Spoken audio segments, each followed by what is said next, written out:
anybody can have a garden, a vegetable garden on their back deck. It doesn't require going out and tilling ground and dealing with soil types, watering in the garden and that sort of thing. Now, one way to do this is to save space is to use plants that have vining tendencies. So what we're going to have is a vertical garden. It'll go up. So one way is this sort of contraption here that in the package looks like this. And you take it apart and what you have are these 3 long ones and then 9 of these different stabilizers that can go in there. I will also stabilize this by bungeeing it to the deck somehow.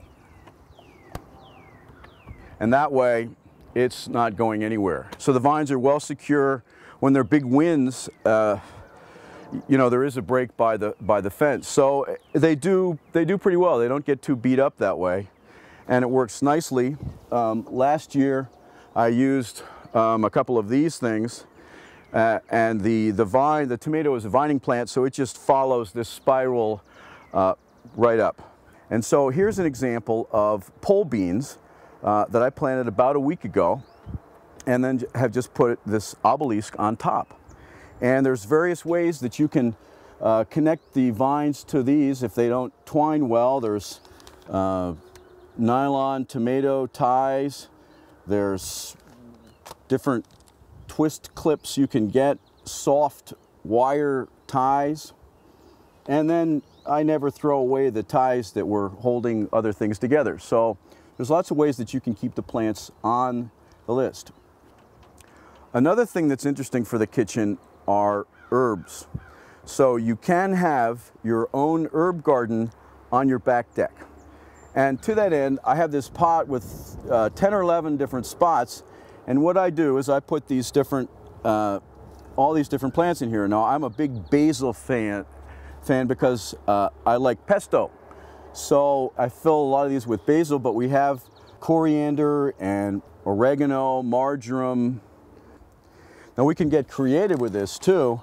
We can get a creeping thyme here that will just flow out over into the space. So this way it doesn't have to be, wow, it's just a, you know, a vegetable garden. No, it's actually art in the round. Another thing that happens is, are you going to be the slave to your backyard garden? That's not necessary. One thing you can do is to set up a minor irrigation system, a drip system, on a timer. All you basically do is run this to your hose line. This is a timer with a solenoid, and you figure out the settings that you'd like that work for the system you've got, set it to that, and once you do it, it will water let's say every 30 minutes every 24 hours or something like that, and then your plants are watered through time, so you don't have to worry about leaving for the weekend. Container gardening's appeals are many, especially if you don't have extra space in your backyard, or if you have no backyard at all. The other opportunity is for folks who don't have much of a yard. So if you have a patio or a deck, this is an opportunity for you. There's no limits. You don't need the level of expertise, and you don't need a large yard. So even if you live in a condominium with just a small deck out the back of your condo, you can grow one of these container gardens and enjoy the fruits of having your own vegetable garden.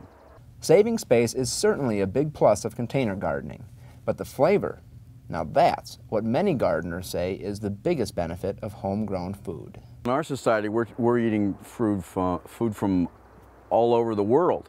You know, grapes from Chile, strawberries from California, and on the list goes. Well, one of the problems with that is that to ship and arrive in good condition and quality where people are willing to pay for that material, it needs to be picked before it's optimally ripe. And so, and most of these fruits do not get better once they're picked. So once you pick something that's 3/4 ripe, that's as good as it gets for you. And so you miss out on the experience of the ultimate ripeness of the plant and its fruit that you would get from being able to pick it at that optimum time. Tomatoes are a great case. When they're exactly ripe, you pick them, you eat them, you get the best taste they have to offer.